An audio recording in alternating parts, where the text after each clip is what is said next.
우리 다 같이 5월의 말씀 시편 121편 1절에서 2절까지 말씀입니다. 함께 암송하겠습니다. 시작. 내가 산을 향하여 눈을 들리라. 나의 도움이 어디서 올까? 나의 도움은 천지를 지으신 여호와께서로다. 시편 121편 1절에서 2절 말씀. 아멘. 오늘은 영원한 사랑의 세레나데라는 제목으로 하나의 말씀을 우리가 보려고 합니다. 말라기서는 이 구약 성경에서 우리가 봤다시피 가장 마지막에 있는 예언서입니다. 대부분의 성도들이 이 말라기서와 그렇게 친근하지 않을 것입니다. 왜냐하면 우리가 잘 아는 역사서와 시가서와 비교했을 때 우리에게 잘 알려진 책이라고 할 수 없고, 그리고 12권의 서선지서들 가운데서도 이 말라기서는 11조에 관한 설교가 아니면 잘 선택되지도 않는 책이기 때문에 우리가 이 말라기에 대해서 어떠한 내용을 담고 있는지 잘 모를 수 있는 것이죠. 그래서 오늘 우리가 말라기서를 우리가 몇 주간 이렇게 계속적으로 보게 될 텐데, 이 말라기서를 보기 앞서서 이 말라기서의 이 개론적인 부분들을 우리가 잠시 짚고 넘어갈 필요가 있을 것입니다. 이 말라기서를 쓴 이 말라기 선지자는 구약의 마지막 선지자로 잘 알려져 있습니다. 말라기의 이름의 뜻이 무엇인지 아십니까? 이 말라기라는 이름의 뜻은 바로 이 나의 사자라는 뜻입니다. 그 뜻의 이름처럼 하나님은 이 구약 시대의 마지막 시기에 하나님의 사자 이 말라기 선지자를 통하여서 이스라엘 백성들에게 예언의 말씀을 주셨다라고 할 수 있는 것이죠. 그러면 이 말라기서는 어떤 내용을 담고 있을까요? 우리가 그 내용을 살펴보기에 앞서서 우선적으로 이 말라기 선지자가 활동할 당시에 그 시대적 상황과 그 배경에 대해서 우리가 알고 있어야 됩니다. 오늘 우리가 본문으로 읽진 않았지만 이 말라기서 1장 8절 말씀, 우리 스크린에 잠시 띄워주시면 1절 8절 말씀을 보면 이제 그것을 너희 총독에게 드려보라 라는 이 말씀이 나옵니다. 여기서 이 너희 총독이라는 이 단어가 나오는데, 이 말을 통해서 이스라엘 백성들이 당시에 이스라엘 백성들을 통치했던 이 통치자가 이 총독으로 불리었다라는 사실을 우리가 알 수 있습니다. 유다가 이 총독에 의해서 다스렸던 시기, 그것을 역사적인 상황으로 유추해 보면 이스라엘 백성들이 이 바벨론 포로에 잡혀간 이후에, 포로에서 돌아온 후에 어느 정도 시간이 지난 후에 포로 후기 시대에 특히 이 페르시아가 유다를 통치하던 시기에 이 말라기서를 지었다라고 우리가 예상해 볼 수 있습니다. 이 포로 후기 시대는 이 주전 538년에 고레스 칙령에 의해서 이 바벨론 포로에서 고국으로 돌아온 이 이스라엘 백성들이 이 학개와 이 스가랴 선지자와 함께 이 하나님의 성전, 전쟁으로 피폐되었던 이 하나님의 성전을 재건하고자 했던 시기라고 할 수 있고, 특히 이 이스라엘 백성들은 이 성전을 재건하려고 했을 때 이 학개와 이 스가랴 선지자를 통하여서 이 성전을 짓기만 하면 하나님이 회복과 이스라엘에 대한 이 번영이라는 그 약속을 받게 됩니다. 그래서 이스라엘 백성들은 이 성전만 완공되기만 하면, 다시 하나님의 성전을 재건하기만 하면 하나님의 영광스러운 임재가 다시 이 이스라엘이라는 나라에게 임할 것이고, 그리고 솔로몬 시대처럼 이스라엘 민족은 다시 한 번 더 이 회복과 이 번영의 시대를 누리게 될 것이다라는 그러한 소망과 기대를 품고 이스라엘 백성들은 그 성전 재건에 힘썼습니다. 성전 재건을 하면서 여러 가지 많은 어려움들과 시기와 방해들이 존재했지만 이스라엘 백성들이 이러한 약속을 굳게 믿고 끝까지 인내함으로 이 성전 재건에 힘쓰며 결국에는 이 성전을 재건을 완성하는 그러한 순간에 이르게 된 것이죠. 우리가 앞서 말씀드렸던 것처럼 이스라엘 백성들은 이 성전 재건만 완성되면 모든 것이 잘 풀릴 줄 알았습니다. 하나님이 약속하신 대로 이스라엘 백성들의 번영과 회복뿐만 아니라 이전처럼 하나님의 정말 큰 영광 가운데 하나님께서 임재해 주실 것이라고 그렇게 기대했던 것이죠. 그러나 하나님의 성전이 완공되었음에도 이스라엘 백성들이 그렇게 기대했던 하나님의 임재와 그리고 이스라엘 백성들의 회복과 번영은 그 어떠한 일도 일어나지 않았습니다. 학개와 스가랴 선지자를 통해서 약속받았던 그 소망과 기대가 하나도 이들의 눈에 나타나지 않았던 것입니다. 이스라엘 백성들은 성전 재건 이후에 완전히 다른 삶을 살아갈 것이라고 기대했지만 성전 재건한 이후에 그들의 삶은 이전과 마찬가지로 여전히 비참한 삶을 살게 되었습니다. 여러분, 이러한 상황의 지속되자 이스라엘 백성들의 그런 기대와 소망은 낙심과 후회와 그리고 실망으로 변질되기 시작했습니다. 그리고 더 나아가서 이스라엘 백성들은 이제 그 실망과 낙심 가운데 하나님이 정말 우리를 사랑하시는가? 하나님이 정말 우리와 함께 하신가? 하나님이 이제 우리의 민족에서 떠나간 것은 아닌가? 그렇게 하나님의 사랑에 대한 의문을 제기하기 시작했습니다. 이스라엘 백성들의 마음에는 하나님에 대한 강한 반발심과 배신감이 생기기 시작했던 것입니다. 그래서 이 말라기서 전반을 살펴보면 이스라엘 백성들이 이 하나님에 대한 이 반항적인 태도를 우리가 계속적으로 발견할 수 있습니다. 그렇게 고생하면서 하나님의 성전을 재건했음에도 불구하고 하나님은 자신의 백성들에게 그 어떠한 축복을 내려주시지 않고 하나님의 임재도 우리가 발견할 수 없었다라는 그러한 하나님에 대한 불신과 그런 낙심된 마음들, 그러한 것들이 이스라엘 백성들 마음에 크게 자리 잡고 있었던 겁니다. 그리고 이러한 실망과 또한 불신은 더 이상 하나님의 말씀에 순종할 필요가 없다. 하나님의 자녀로서 굳이 이 세상에서 어렵게 살 필요가 뭐가 있겠냐. 우리는 이제 편안하게 그들의 방식대로, 세상의 방식대로 살아가도 된다. 그렇게 살아야 한다라는 발상으로 이어지기 시작했습니다. 그들은 이제 하나님의 말씀에 순종하려고 애쓰기보다는 세상의 방식을 따라 살기 시작했습니다. 하나님께서 더 이상 우리를 돌보시지 않으시니 이제 우리는 이 세상의 흐름에 맞춰 따라가야만, 우리의 힘과 능력을 우리 스스로 키워내야만 이런 주변의 열광들로부터 우리는 살아날 수 있다, 그렇게 자연스럽게 생각했던 겁니다. 이들의 이러한 발상은 지금까지 그들이 경험했던 이 포로 생활도 한몫했다고 할 수 있습니다. 포로로 끌려가기 이전까지 이 이스라엘 백성들은 자신들이 하나님의 선택된 백성으로서 모든 세계의 중심이고 그리고 자신들이 이 세상의 전부인 줄 알았습니다. 그런데 포로 생활을 겪으면서 더 이상 이스라엘 민족은 이 전 세계 가운데 너무나 작은 민족이며 정말 아무것도 아니라는 사실을 이스라엘 민족들이 깨닫기 시작했습니다. 즉 그들은 더 이상 정말 세상의 중심이 아닌 자신들은 우물 안의 개구리였다라는 사실을 깨닫기 시작한 겁니다. 그래서 그들은 더 이상 하나님께서 우리를 돌봐주시지 않으니, 하나님께서 우리의 회복과 번영을 이루어 주시지 않으니 우리가 살아남을 수 있는 유일한 희망은 힘을 가진 이 세상 사람들과 함께 통혼하고 그들의 방식대로 살아가면서 그들을 따라 살아가면서 그들이 가진 힘을 길러서 우리들만의 나라, 우리가 스스로 이뤄낸 그 나라를 이루어가는 것이 정말 중요하다고 판단하기 시작했던 겁니다.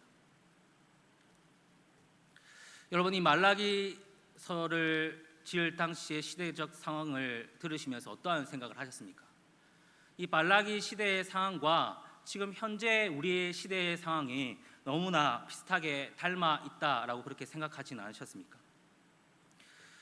여러분, 우리 한국교회의 역사를 살펴보면 우리도 정말 놀라운 하나님의 임재를 경험했던 시기가 있었습니다.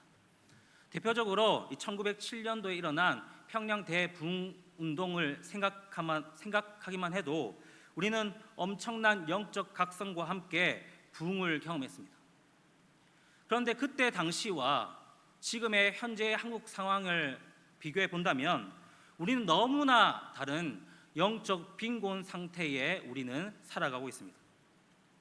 정말 하나님이 지금 이 한국교회에 관심을 가지고 계시는지, 여전히 한국교회에 임재하고 계시는지, 여전히 이 한국교회를 사용하려고 하시는 건지 정말 우리는 확신할 수 없는 상황 가운데 있습니다. 뿐만 아니라 지금 현대의 많은 그리스도인들은 이 말라기 시대의 이스라엘 백성들처럼 믿음과 신앙을 지키는 데 힘쓰는 것이 아닌 세상적인 힘과 능력, 그러한 스펙을 키우는 데 혈안이 되어 있습니다. 세상에서의 성공, 그것만 우리가 몰두하고 정말 빛바랜 하나님의 영광이 전부인 시대를 우리는 살아가고 있지는 않습니까? 제가 이 다음 세대 사역을 하다 보면 정말 이 말라기 시대와 비슷한 상황을 경험할 때가 참 많습니다. 많은 젊은 청년들이나 중고등부, 물론 지금 우리 교회는 다행히 그렇진 않지만 많은 청년들과 우리 학생들이 예배를 드리기 위해서 교회에 나오는 시간보다 학원에서 좀 더 공부하고 자기 개발하는 시간이 더 의미 있다라고, 더 중요하다고 생각합니다. 그들은 예배를 나오는 것보다 학원에 나아가는 것을 당연하다고 생각합니다. 설교를 할 때 하나님이 살아계시고 지금도 우리를 사랑하고 계신다라고 아무리 설교해도 정말 이들은 회의적인 모습을 감추지 않고, 그리고 또한 그런 설교를 할 때마다 뭔가 모를 큰 벽에 부딪히는 느낌을 받게 됩니다. 이러한 것을 살펴봤을 때 이 말라기 시대의 시대적 상황과 지금 우리가 살아가고 있는 이 현대 시대는 크게 다르지 않다라고 그렇게 얘기할 수 있습니다.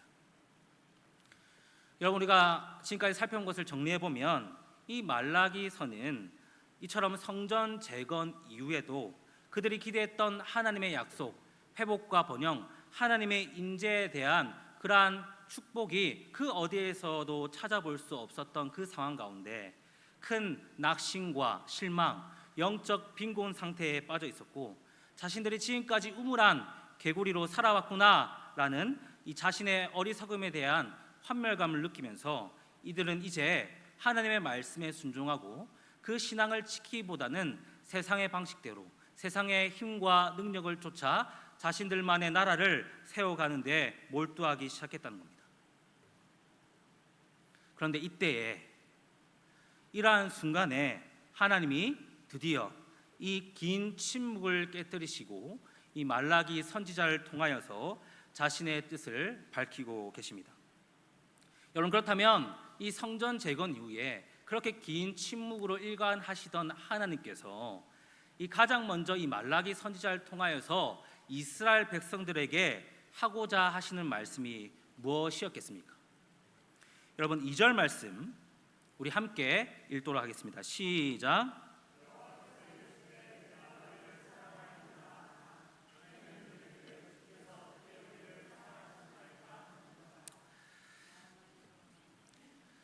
여러분, 하나님께서 이 긴 침묵을 깨뜨리시고 이스라엘 백성들에게 가장 먼저 하신 말씀은 바로 내가 너희를 사랑하였노라 라는 말씀이었습니다. 여러분, 사랑하였노라 라는 이 말은 원어로 아이브티라는 단어입니다.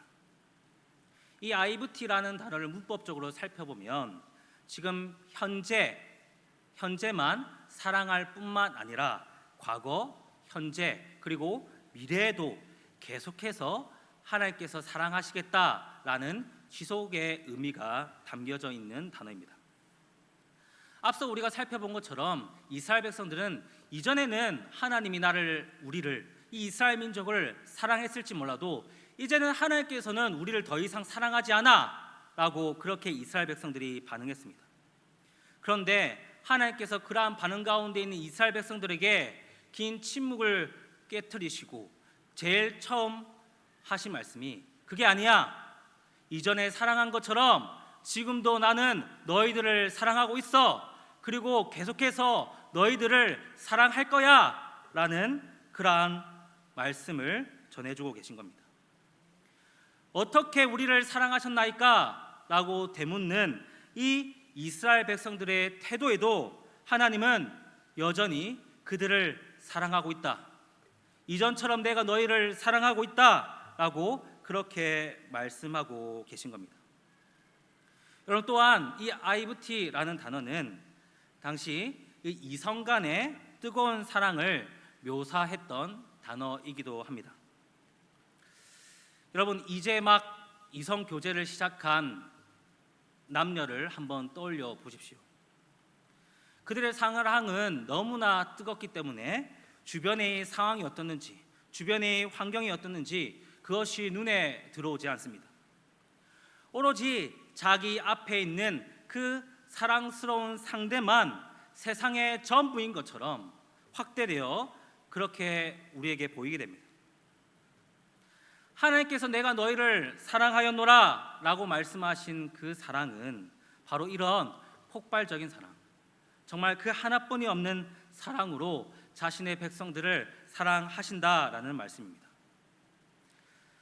하나님에 대한 불신과 반항적인 태도로 일관했던 이 이스라엘 백성들에게 하나님은 먼저 그들이 지금까지 저질렀던 죄악들, 그리고 일그러진 그들의 삶들을 들춰내고 지적하여서 그들이 이 하나님의 사랑에 부끄럽게 만들어내고 옴짝달싹 못하게 만드실 수도 있었지만, 하나님은 그러한 모든 것들을 거론하기 전에 먼저 내가 너희를 그만큼 사랑한다, 내가 너희를 사랑하였노라 말씀하시며 우리에게 호소하고 계십니다.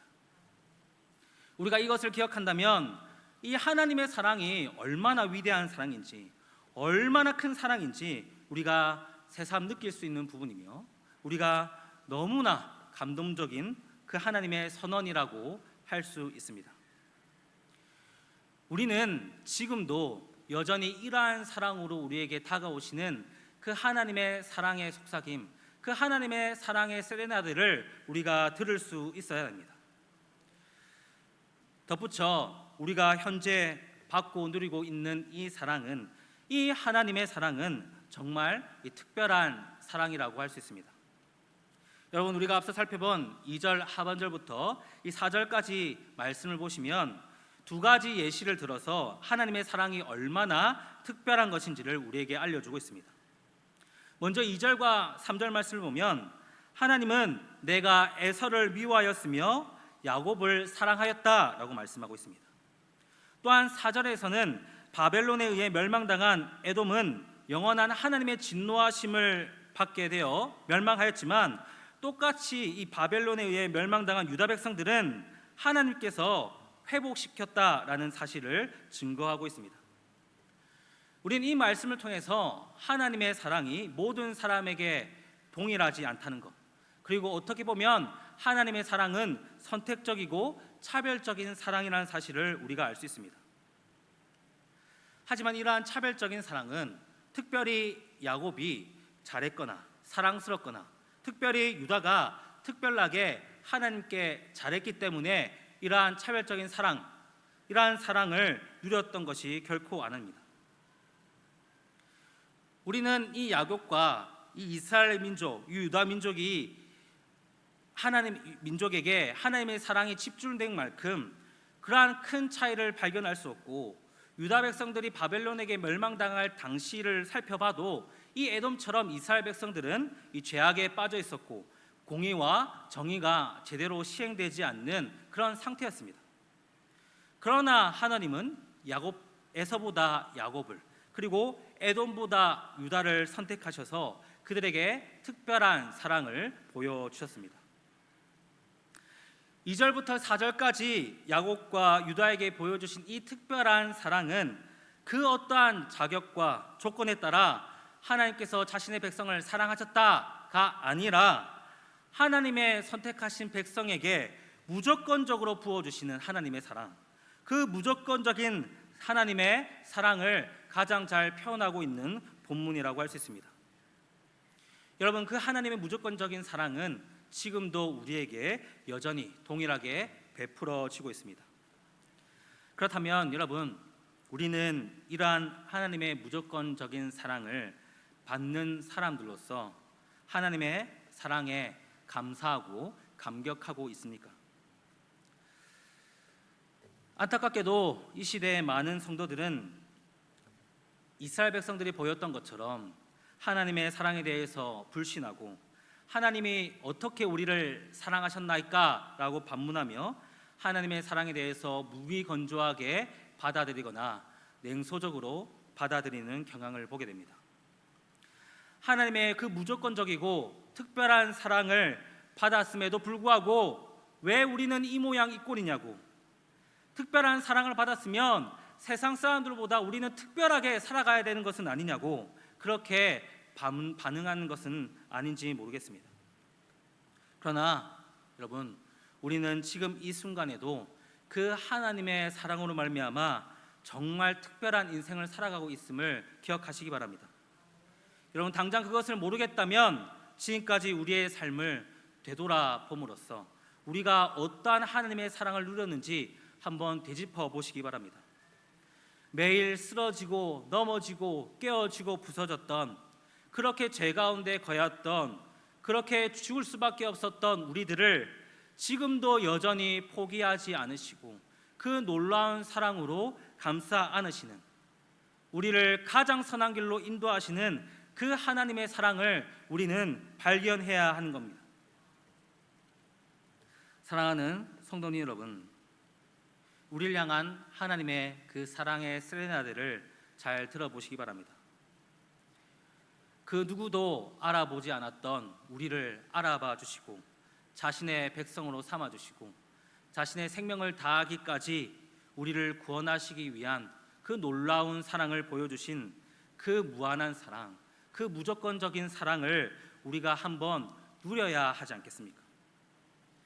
하나님은 아무리 찬밥 신세가 되어도 여전히 그 자리에서, 그곳에서 우리를 사랑하시는 하나님이십니다. 유다 백성들을 향하여, 이스라엘 백성들을 향하여 내가 너희를 사랑하였노라 라고 말씀하신 그 하나님은 여전히 우리의 삶 가운데서도 내가 너희를 사랑하였노라, 지금도 사랑하였노라, 사랑하고 있노라 라고 그렇게 변치 않으십니다. 그 놀라운 사랑을 받는 저와 여러분들은 그 누구보다 가장 행복한 사람입니다. 우리 마지막으로 에베소서 3장 18절 말씀 우리 함께 읽도록 하겠습니다. 시작. 능히 모든 성도와 함께 지식에 넘치는 그리스도의 사랑을 알고 그 너비와 길이와 높이와 깊이가 어떠함을 깨달아 하나님의 모든 충만하신 것으로 너희에게 충만하게 하시길 구하노라. 아멘. 이제 저와 여러분들이 그 하나님의 사랑의 그 너비와 길이와 높이와 깊이가 어떠한지 깨달아 그 하나님의 풍성하고 충만하신 그 사랑을, 그 임재를 우리가 경험함으로 늘 감사가 넘치는 삶, 하나님의 사랑과 은혜가 넘치는 그러한 삶을 살아가시는 저와 여러분들이 다 되시기를 바랍니다. 우리 함께 말씀을 기억하면서